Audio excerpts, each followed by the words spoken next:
Përshëndetje për ju, sërish jemi bashkë me recetën e radhës. Sot do ju prezantoj recetën e gullashit. Pra, receta e gullashit ka origjinën hungareze, por është një gatim apo një recetë mjaft e pëlqyer edhe tek ne. Fillimisht për të përgatitur këtë recetë nevojiten 1 kg qep. Qepa mund t'ju duket sasi e madhe, por këtu është sekreti i recetës origjinale. Nevojitet 1 domate, 1 kg mish viçi,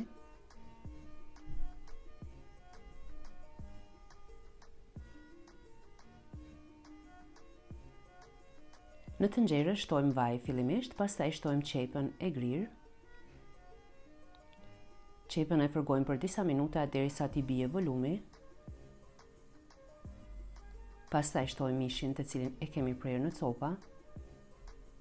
Por mos harroni, këtë recetë me të veçantë e bën mishi i freskët që unë kam përdorur. Mishin e freskët e gjeni tek dyqani Meli në Prishtinë, dyqani specializuar për mish të freskët dhe produktet e përpunuara të mishit.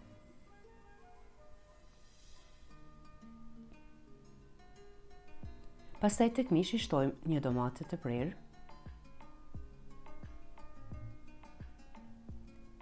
Shtojmë krip dhe piper të zi. Shtojmë piper të kuq. Pra deri me tani është vetëm lëngu që e ka lëshuar mishi dhe qepa. E mbulojmë me kapak dhe e lëm të zihet në temperaturë të ulët. Në anën tjetër në një tenxhere shtojmë 1 litër ujë.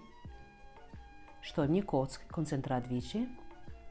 Tek gjella shtojmë 2 gjete dafine.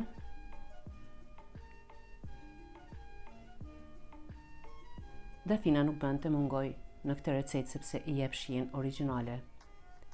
Pastaj lëngun e mishit, në këtë rast do e kalojmë tek mishi, e mbulojmë dhe e lëm të zihet për disa minuta derisa të zbutet mishi. Në anën tjetër do përgatisim puren. Kemi 600 gram patate. Pasi patatet të zihen, i shtypim mirë.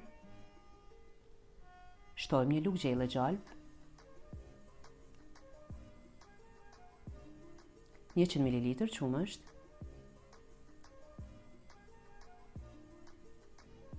patatet i kemi zirë me krip. Pastaj do shtojmë 1 lugë çaj të mbushur plot veget. Në qoftë se nuk e përdorni vegetën, mund të shtoni vetëm krip. Ndërsa tani do përgatisim me janën për gjellën. Shtojmë 2 lugë gjelle miell dhe 1 lugë gjelle vaj.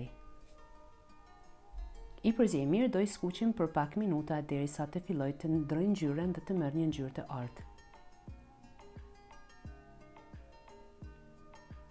Do e fikim fillimisht me lëngun e mishit, pastaj shtojmë lëng nga gjella, e tretim mirë dhe e kalojmë tek gjella apo tek gullashi.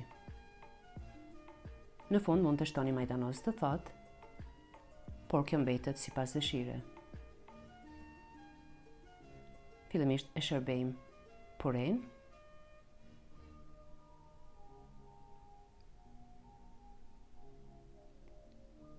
Pastaj gjellën. Kjo ishte receta për sot.